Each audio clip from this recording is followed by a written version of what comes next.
With Martha Teichner, we pull up a chair at a new cafe in Maine, where the specialty of the house is news. These sinful-looking blueberry pancakes and this nice, noisy, foamy latte. Would you believe they are rescuing journalism? In and around Camden, Maine, at least.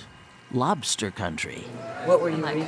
I was just reading about the SNAP benefits and different food pantries in the area. At the Villager Cafe, customers can have their breakfast or lunch with a side of news. A weekly newspaper called the Midcoast Villager. The cafe subsidizes the paper. The newsroom is one floor up. Throw in the rent from all the other tenants in the building, along with revenue from the inn next door. Same ownership. It all helps. From the business standpoint, it achieves sustainability. At one time, Reade Brower owned almost all of Maine's newspapers before selling most of them off. They usually come for breakfast. In September 2024, he merged 4 weeklies into the Midcoast Villager.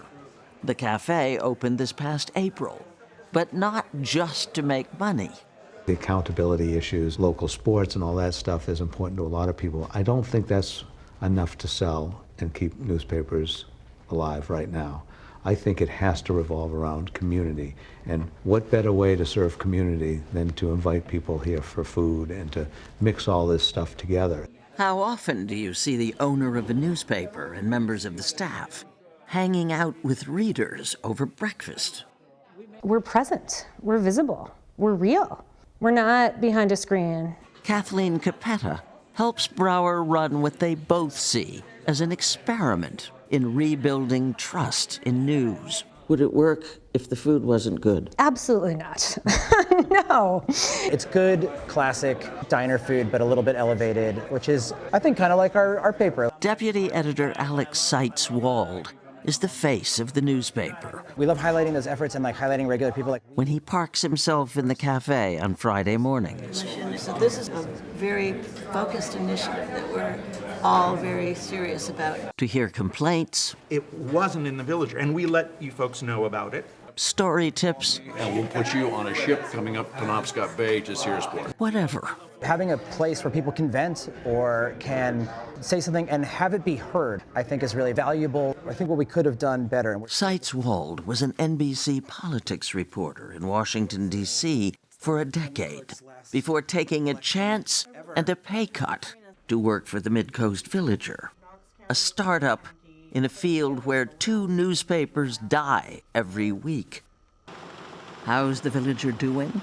Circulation revenue, we're told, is 40% above what all 4 papers it replaced took in. So, promising. I'm quite glad that I still have a newspaper to work for.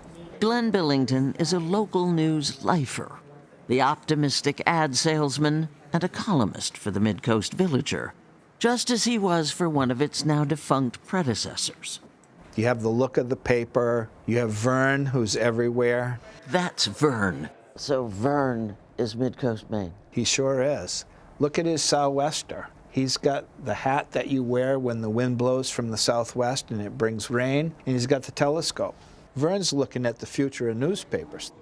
What I see here is old-fashioned people sitting down at tables, eating and talking, and looking at each other eye to eye.